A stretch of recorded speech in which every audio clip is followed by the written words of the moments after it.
After having covered this game twice now, at this point in my life, I think I could finally answer a question which has been bothering me for, I don't know, 20 years. Why do I like Super Mario Bros. 2 so much by memory? Back in the day, when I had my NES and I had some spare time, which was this weird thing I had back in the day, I would sit down and I'd plop in one of my games, and I'd usually pick one of the Mega Mans. But if I wasn't in the mood for Mega Man, I would plop in either Super Mario Bros. 2 or Super Mario Bros. 3. And those were pretty much my go-tos. I had several other games, don't mistake me, but like, that's the meat and potatoes, right? But I would always go with Super Mario Bros. 2 a little bit more than the others. Could never figure out why, because it's not really that good of a game. I mean, it's bright, it's colorful. Stage 1-1 is really, really good. Just like it was back in Super Mario Bros. 1. Oh yeah, also, it's a real Mario game. Anybody who says otherwise is just not even worth listening to. That's all I'm going to acknowledge that meme with. That's not worth the time. So I was going through the game and I'm like, what the heck is wrong with me? And I figured it out. It's Sunshine Syndrome. Because when I'm sitting down as a kid playing a game, I'm not interested in the entire game. Only the parts I like to replay. I bet several of you know the same feeling. How many of you, at any point in your life, sit down to replay part of a game? Which is what Sunshine Syndrome refers to quite specifically. And all of this sudden makes sense, because I love going through the first few worlds. And occasionally I do the warp chain and go all the way up to World 8, and World 8 isn't actually bad in Super Mario Bros. 2, so cool, no problem. It's when you get to World 3, and more importantly World 4, that the game starts to be like, get out. Oh god, the whole game plays like everyone's on ice physics, and then they had actual ice. What more do I need to add to that? But we actually were reviewing the advanced version of this game, which is really strange, because what I should be telling you is that it's better in every way. They added a lot more actual itemization. They adjusted several aspects of the level design to accommodate.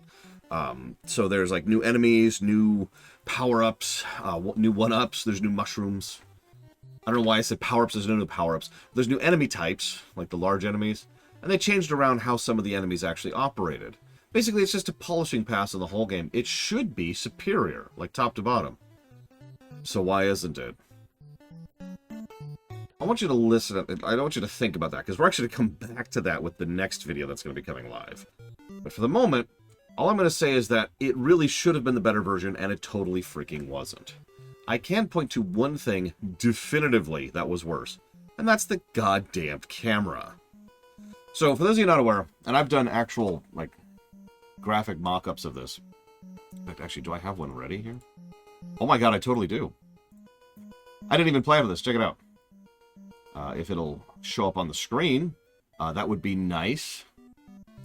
Hey, there you go. So this is actually Mario Bros. 3, but it's the same problem. Over here, we've got what the game looks like on the SNES, and over here is the GBA. And you can immediately see the issue. But in Super Mario Bros. 2, that particular version of the GBA port, Advance 1, Advance... I forget which one they are, but you know, this one, the game didn't accommodate for that. But the problem is, enemies still spawn at the usual radius for that one. So an enemy could spawn, say, right about here, and then be active.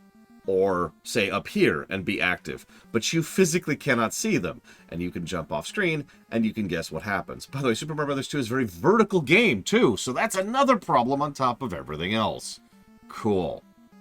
And so, because of the other issue, which we'll get to next time, and because of this problem with the screen size, this version actually felt worse in every way to play versus the original. I sure hope that's not a trend. Nevertheless, Super Mario Bros. 2 is certainly better than the original, in my opinion, in several distinct and key ways, not the least of which being for the different kit and the different level design, a lot more creativity in a lot of things they did. More interesting boss design, you know, little stuff like that. It's a step forward. So, we'll call this a neutral, kind of a middling positive and a middling positive over here with regards to the four thumbs. We're going to call that the four thumb system. Nobody will understand that. I'm never using that phrase again.